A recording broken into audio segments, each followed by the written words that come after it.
Baiklah, Assalamualaikum warahmatullahi wabarakatuh. Waalaikumsalam Waalaikumsalam warahmatullahi warahmatullahi wabarakatuh.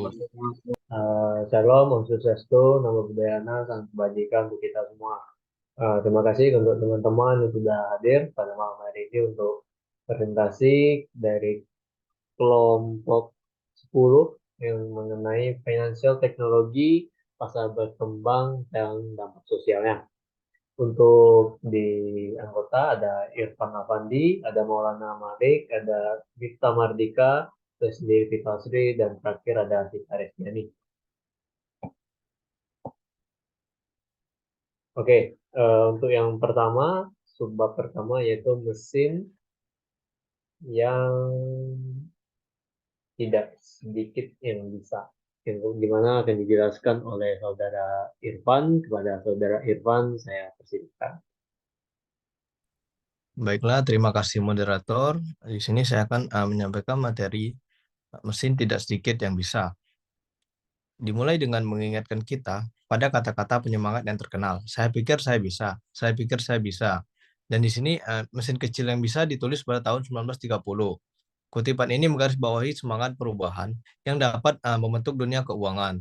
Setelah mengalami krisis finansial global pada tahun 2008, dunia berhadapan dengan peraturan baru dan kemajuan teknologi yang pesat yang menciptakan era fintech. Masalah utama yang dihadapi pasar negara berkembang, terutama berkaitan dengan keterbatasan infrastruktur sistem keuangan di banyak daerah pedesaan. Penduduk tidak dapat mengakses layanan keuangan, dan bank-bank tidak memiliki motivasi untuk mengembangkan infrastruktur cabang yang diperlukan. Nah, peran penting yang dimainkan oleh perangkat ponsel dalam mengatasi masalah inklusi keuangan ini. Pertumbuhan yang cepat dalam penetrasi ponsel di Afrika dan wilayah berpenghasilan rendah lainnya telah membawa akses ke layanan keuangan melalui perangkat ini. Bahkan di daerah yang tidak memberikan akses listrik reguler. Contoh dari suksesnya Kenya, di mana Safri.com, sebuah anak perusahaan Vodafone, meluncurkan layanan uang seluler pertama di dunia, yaitu M-Pesa. Layanan ini sangat mudah diadopsi oleh masyarakat karena sudah terintegrasi dengan kartu SIM mereka. M-Pesa ini telah mengubah cara orang bertransaksi di Kenya dan telah menjadi monopoli virtual di negara tersebut. Potensi besar dalam invasi fintech di pasar negara berkembang.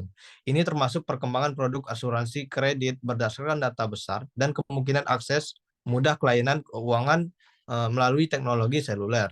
Inovasi semacam ini dapat meningkatkan standar hidup. Nah, dampak positif dari ini adalah bahwa teknologi seluler dan fintech dapat mengubah kehidupan orang-orang yang tidak memiliki rekening bank di pasar negara berkembang. Ini juga dapat memicu pertumbuhan ekonomi dan juga mendorong kemajuan masyarakat. Saat ini kita berada di tengah-tengah revolusi fintech dan masih ada banyak peluang inovasi yang belum diadop atau dieksplorasikan. Perusahaan rintisan fintech memainkan peran penting dalam membantu akses dan memperdayakan masyarakat yang membutuhkan. Peran krusial teknologi dan fintech dalam meningkatkan inklusi keuangan di pasar negara berkembang dan menggarisbawahi potensi besar yang masih belum terungkap dalam revolusi ini. Nah, baiklah, sekian materi dari saya kembalikan moderator. Baiklah, terima kasih kepada Irfan Afandi yang telah menjelaskan mengenai babnya. Mungkin kita langsung lanjutkan saja untuk penjelasannya dikarenakan Zoom-nya yang mungkin sedikit ada limitnya, limit waktu. Kemudian subbab kedua yang dimana berjudul mengapa saya tidak bisa masuk ke bank, yang dimana akan dijelaskan oleh saudari Sita Desiani. Kepada saudari Sita saya persilakan. Baik, terima kasih moderator. Materi selanjutnya akan saya sampaikan. Menurut G20 itu hampir 2,5 miliar orang dewasa, sekitar setengah dari populasi usia kerja itu tidak termasuk dalam sistem keuangan formal. Nah, mengapa penyedia layanan itu tidak berevolusi untuk menyediakan penawaran keuangan yang lebih lengkap seperti tabungan dan pinjaman atau memanfaatkan penggunaan ponsel untuk memajukan inklusi keuangan secara lebih cepat, mengingat peningkatan penggunaan smartphone? Nah, jawaban atas pertanyaan tersebut itu mungkin terletak pada faktor sisi penawaran termasuk tidak adanya lingkungan peraturan yang memungkinkan dan kurangnya DNA digital di bank arus utama, serta aspek sisi permintaan, seperti persaingan versus uang tunai dan faktor istimewa, termasuk menjadi didiskriminasi. Untuk mengilustrasikannya, dilihat dari kasus Meksiko, yang pertama itu faktor sisi penawaran. Platform itu tidak menawarkan pendaftaran digital atau seluler. Oleh karena itu, masalah tetap ada karena calon pelanggan baru itu harus pergi ke cabang fisik dan melalui proses yang rumit untuk membuka rekening baru. Proses ini juga bukan hanya menghambat klien saja, tetapi juga jumlah cabang per 100.000 penduduk itu hanya 15,3%, yang mana terendah di Amerika untuk pasar utama. Lalu yang kedua, faktor permintaan. Hampir 40% orang dewasa memiliki rekening bank, namun hanya 14,5% yang menyimpan tabungannya di lembaga keuangan. Padahal 58,4% orang dewasa itu menabung. Sekian dari saya kembalikan ke moderator.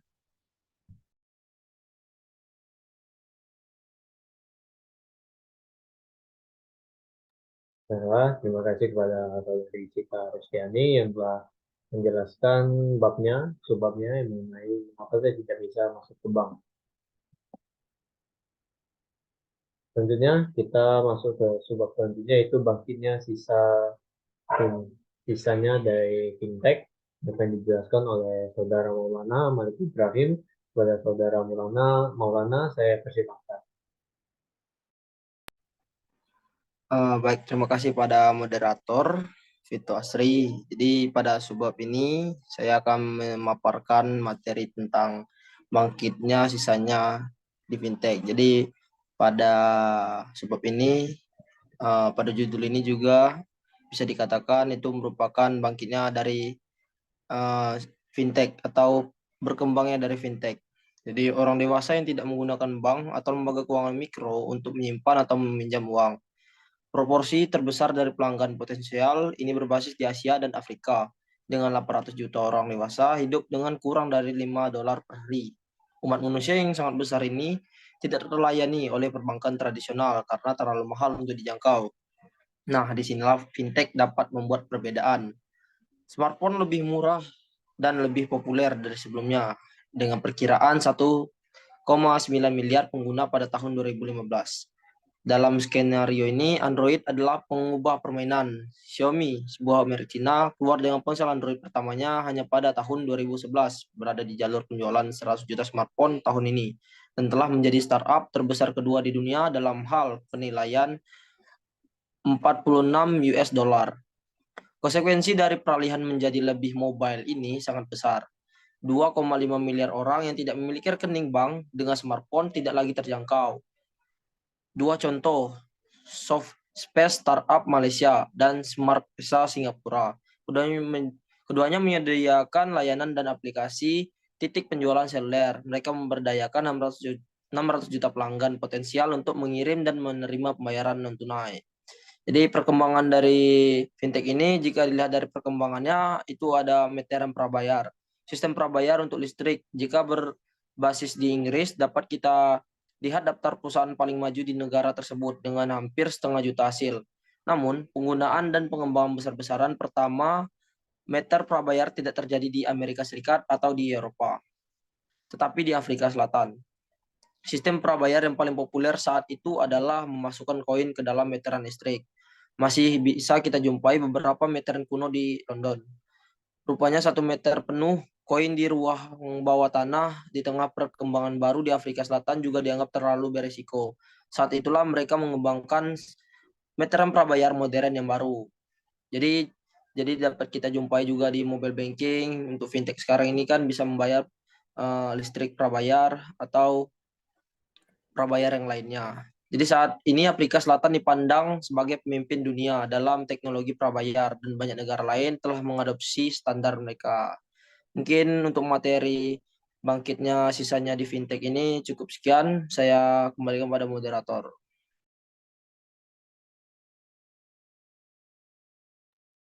Terima kasih kepada Saudara Maulana yang telah menjelaskan mengenai subbabnya. Selanjutnya, bagian subbab mencapai inklusi keuangan yang akan dijelaskan oleh Saudara Mita Mardika kepada Saudara Miftah Mardika, saya persilahkan. Baiklah, terima kasih untuk Vito. Jadi dalam artikel ini Cesar Jimenez Richardson membahas peran smart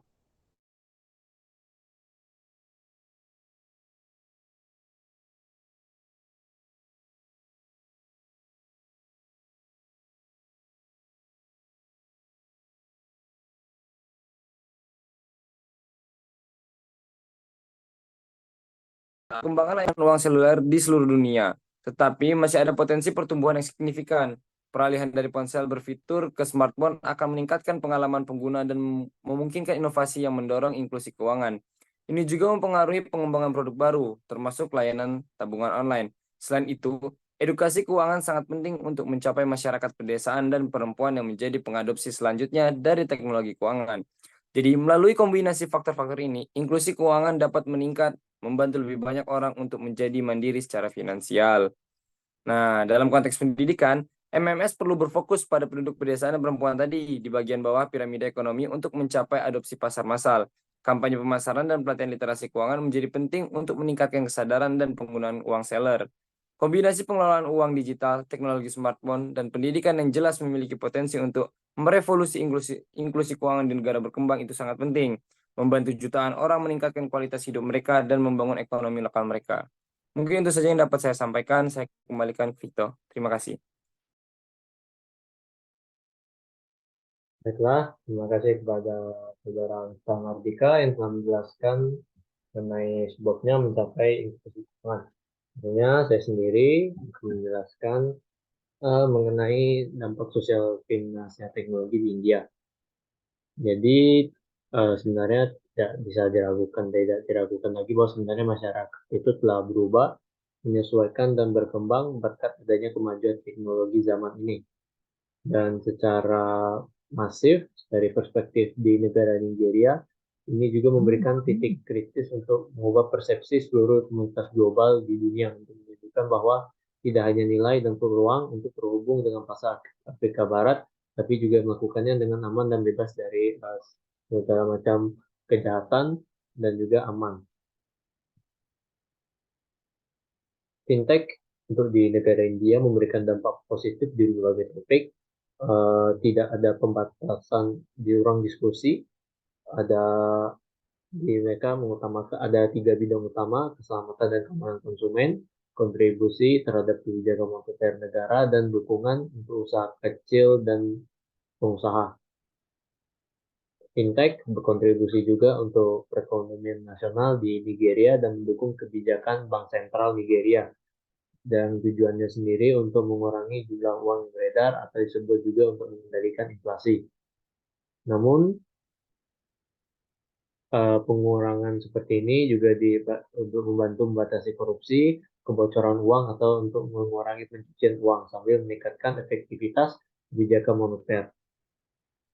Nigeria juga terus menghabiskan sebagian besar apa yang diperoleh dari sektor minyak. Dengan menggunakan fintech ini, mereka dapat memperoleh keuntungan yang lebih banyak, dan juga penyedia pembayaran itu bisa menggunakan dari GoPay atau bisa menggunakan Apple Payment, sehingga lebih memudahkan mereka untuk melakukan pembayaran. Kemudian terakhir, tidak berarti bahwa ada ketidaksesuaian antara regulasi dan inovasi yang cepat. Ini lebih merupakan keterputusan karena kedua belah pihak itu sebenarnya ada yang melayani kebutuhan pelanggan dan ada itu dari perusahaan ke konsumen, sehingga hal-hal seperti ini kedepannya bisa dianalisis lagi untuk beberapa orang-orang pintar yang ada di Nigeria. Baiklah, mungkin sekian untuk sebabnya bagian Nigeria. Selanjutnya saya sendiri akan menjelaskan mengenai sebab terakhir, yaitu India dan piramida peluang. Gagasan C.K. Prahat yang sering dikutip menyatakan bahwa dengan adanya kekayaan yang dihasilkan di dasar piramida, kekayaan itu dibangun untuk memberikan solusi untuk jutaan orang yang kurang terlayani. Kalau jika kita melihat di piramida peluang, di paling bawah itu kita ada kelompok rentan, ada kelas menengah bawah, kelas menengah atas, dan kaya. Teman-teman bisa melihatnya di buku, itu ada di halaman 81. Dilihat dari segi pembangunan, kemajuan adalah masa yang rumit, yang ruang lingkupnya itu berbeda dari seluruh piramida. Namun, elemen yang paling signifikan dan kompleksitas ini adalah luasnya spektrum peluang yang tersedia untuk layanan fintech di India, baik dalam hal adopsi maupun inovasi, baik sektor publik maupun sektor swasta.